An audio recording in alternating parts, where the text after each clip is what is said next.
पक्षर 3टी आसन पर प्रार्थी दि जाइए कारण आम पूर्व देखुले 147 आसन रु समस्त आसन में दल प्रार्थी दे सारी मात्र 3टी आसन बाकी रही नीलगिरी आसन रु सुकांत नायक होती बीजेडी प्रार्थी सुकांत नायक जी कि भारतीय जनता पार्टी छाड़ी विजु जनता दल में जोग देते दल प्रार्थी कर कोरेई आसन रु प्रार्थी होती संध्या राणी दास पुणी थे कही रखुचु नीलगिरी विधायक सुकांत नायक जी कि भारतीय जनता पार्टी टिकट रे निर्वाचन विजय लाभ करते चलित थर बीजेडी कैंप को आसी पुणी थे नीलगिरी आसन में प्रार्थी कर विजु जनता दल से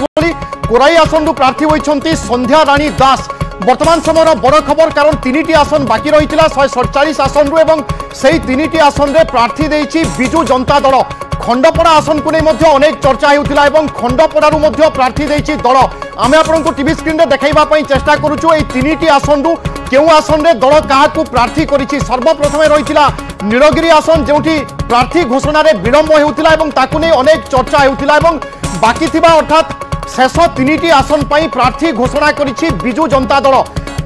नीलगिरी सुकांत नायक को प्रार्थी करिछि बीजेडी अर्थात 24 निर्वाचन सुकांत नायक बीजेडी टिकट रे निर्वाचन लड़ुचंती सेही सावित्री प्रधान को खंडपड़ा आसन रु बीजेडी टिकट देछि एवं अन्यपटे कोराई आसन रु प्रार्थी होइछंती संध्या राणी दास अर्थात कोराई आसन रु संध्या राणी दास बीजेडी टिकट रे निर्वाचन लड़िबा पई जाउछंती जो 3टी आसन को नहीं चर्चा लगी रही से 3टी आसन रे वर्तमान बीजेडी निजर प्रार्थी दे सारी कोरेई प्रार्थी होइछंती संध्या राणी।